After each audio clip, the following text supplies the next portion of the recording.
Right. So I actually reached my minimum video limit. So I'll be making 30 minutes of classes of videos. I'll send it to you. Right. Part 1, part 2. Right. So as I was saying, this kind of a point of view, this kind of a view that not everyone should be allowed to vote in a society was already present, right? Not everyone should be able to take part in the workings of society. Right? This was already existent in Plato's philosophy, Plato's political dialogues that you find, right?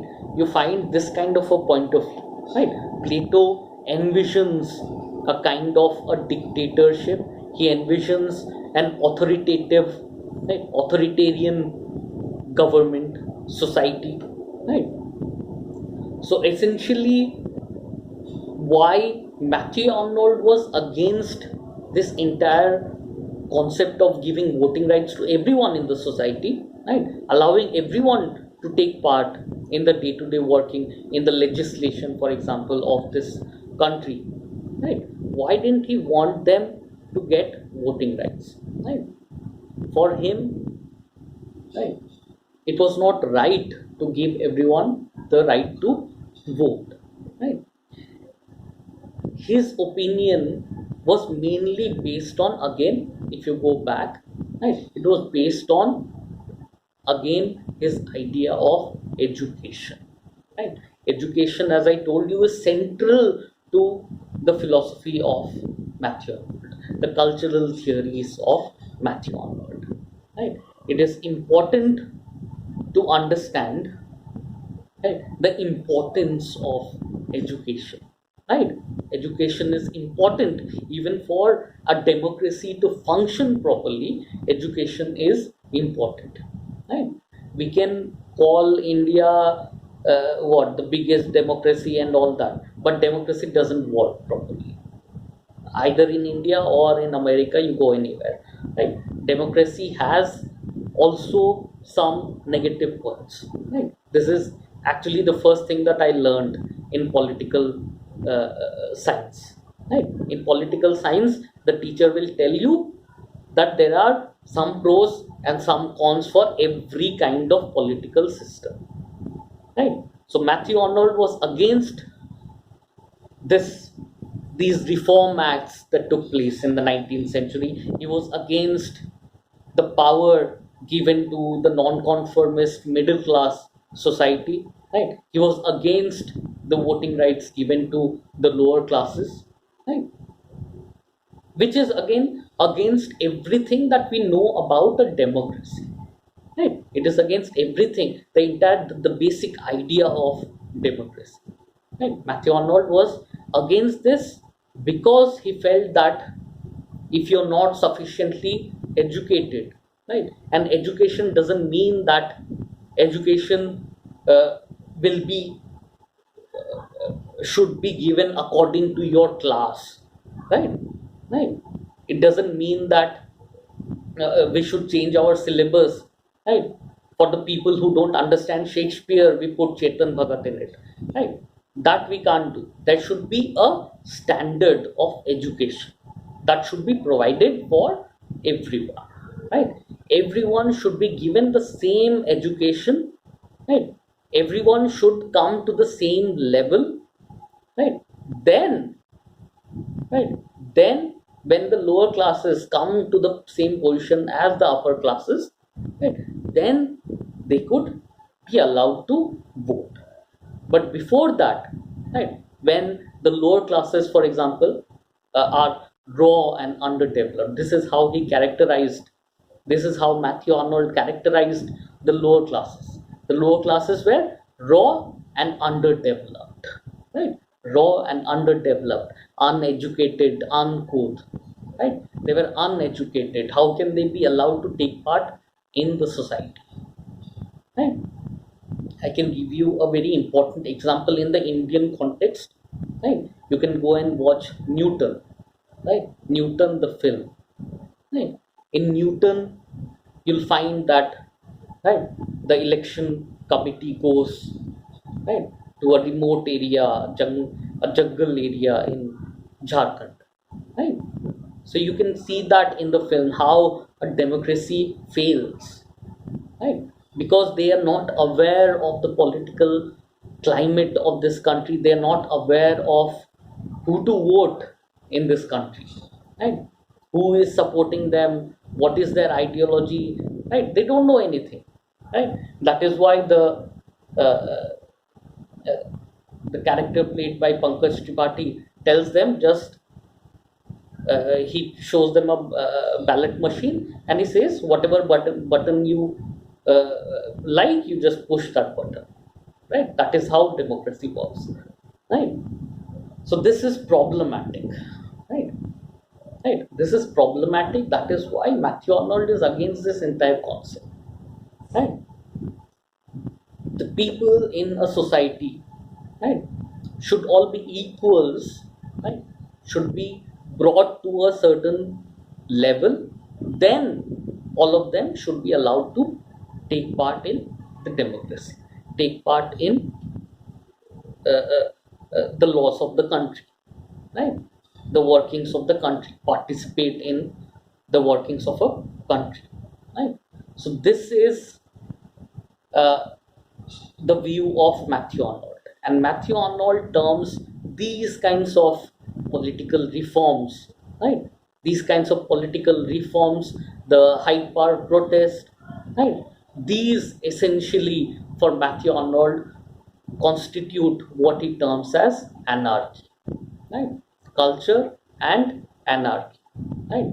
These political reforms that you find, 1832 Reform Bill, 1867 Reform Bill, right? High power protest in 1866, right? All of these, right, political reforms, right, come under what he calls anarchy,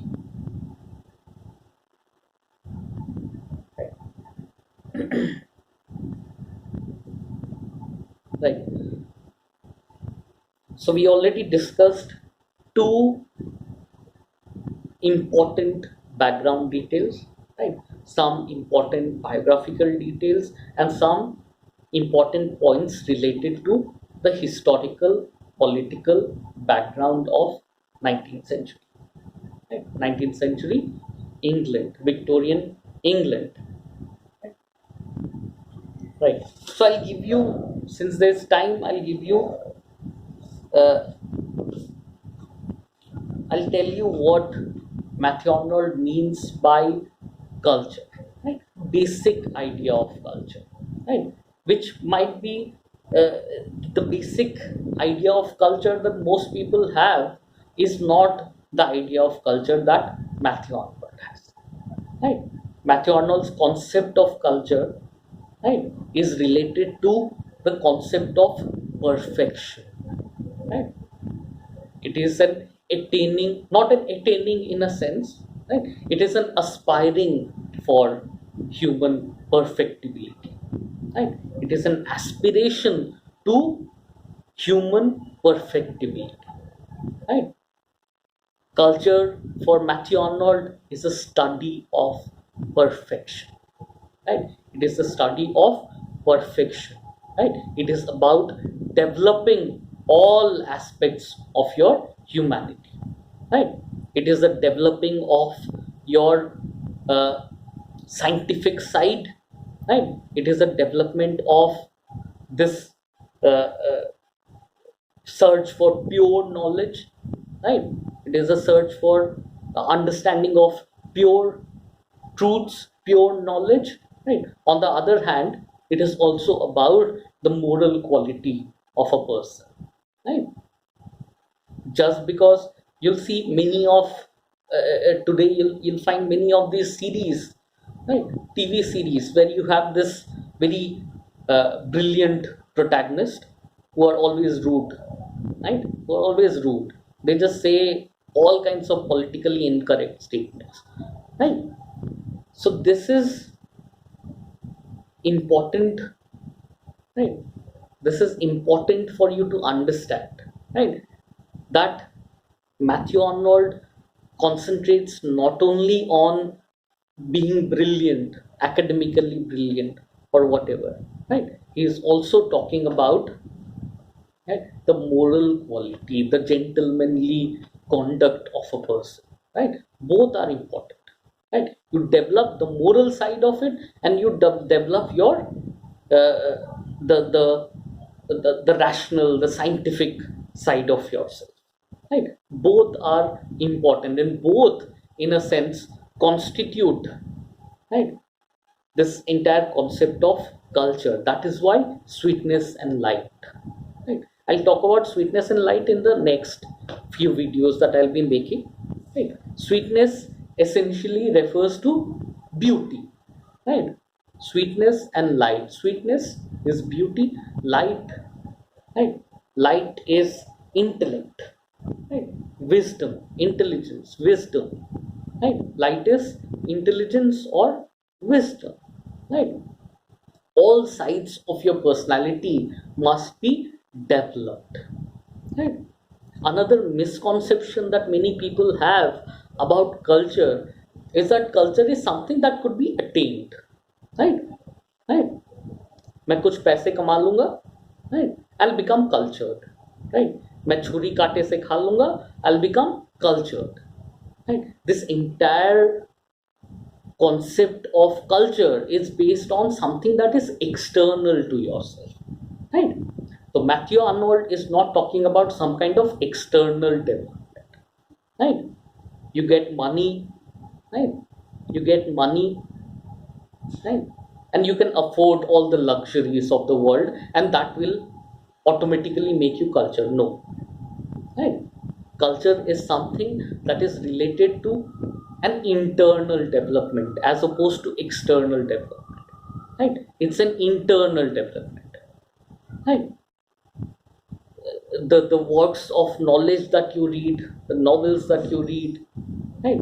Everything, right, in a sense makes up this inner character of you, right? So it is not about some kind of external development, it is about an internal development, right? Culture is not something that you can at one point of time or any point of time have, right? It is not something that you can have, right? It is a process of becoming, right?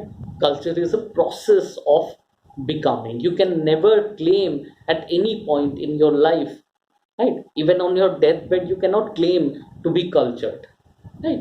That is the problem with most of the people in this country or any country, right? What they think is that we have learned everything that we need to learn, we know everything, right? We have become cultured, right? There's no need to learn anything new, there's no need to change your own viewpoints, right?